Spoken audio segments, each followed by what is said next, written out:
தமிழக வெற்றி கழகம் என்ற அரசியல் கட்சியை விஜய் தொடங்கிய நிலையில் ஆரம்பத்தில் பரபரப்பு இல்லாமல் இருந்தாலும் விக்கிரவாண்டியில் நடைபெற்ற மாநில மாநாடு மற்றும் அதனைத் தொடர்ந்து நடந்த பொதுக்குழு கூட்டம் ஆகியவை மக்கள் மத்தியில் பரபரப்பை ஏற்படுத்தியுள்ளது. திமுக மற்றும் அதிமுகவுக்கு மாற்றாக ஒரு வலிமையான கட்சி தோன்றுமா என தமிழக மக்கள் பல ஆண்டுகளாக எதிர்பார்த்து காத்திருந்த நிலையில் அந்த காலம் கனிந்து விட்டதாகவே அரசியல் விமர்சகர்களும் கூறி வருகின்றனர். இந்த நேரத்தில் கண்டிப்பாக திமுக அதிமுகவுக்கு விஜய் ஒரு மாற்று சக்தியாக இருப்பார் என்று கூறப்படுகிறது. மத்திய மற்றும் மாநில அரசுகளை ஒரு புதிய கட்சி ஒரே நேரத்தில் எதிர்ப்பது என்பது இதுவரை தமிழக அரசியலில் இல்லாத நிகழ்வாகவும் அதை விஜய் செய்து வருகிறார் என்றும் கூறப்படுகிறது.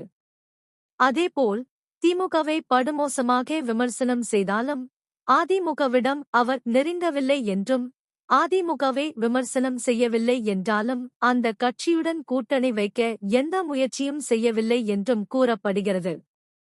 எனவே அதிமுகவுக்கு மாற்று சக்தியாக விஜய் இருப்பார் என்று மக்கள் இப்பவே நம்ப தொடங்கிவிட்டனர்.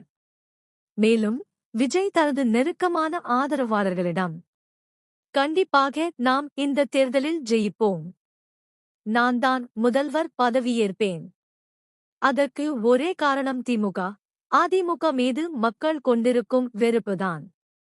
தற்போது ஆட்சியின் மீது மக்கள் கடும் அதிருப்தியை தெரிவித்து வருகின்றனர். ஏற்கனவே ஆட்சி செய்த அதிமுகவின் 10 ஆண்டு கால ஆட்சியில் பெரிய முன்னேற்றம் இல்லை.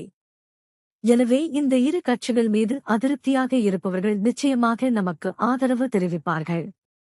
அதேபோல் இளம் வாக்காளர்கள் மற்றும் முதல் முறையாக வாக்களிக்கும் வாக்காளர்களும் நமக்கு கண்டிப்பாக வாக்களிப்பார்கள்.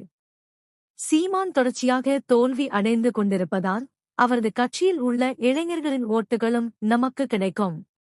எனவே கருத்துக் கணிப்புகளையும் அரசியல் விமர்சகர்களின் கூற்றுகளையும் கண்டு கொள்ளாமல் நமது கட்சியை பட்டுதொட்டியெங்கும் கொண்டு போய் சேர்க்கும் வேலையை மட்டும் பாருங்கள். நகர்ப்புற வாக்காளர்கள் நிச்சயம் ஓட்டு போடுவார்கள். ஆனால் கிராமத்தில் உள்ளவர்கள் மனதை மாற்றுவதுதான் கோ.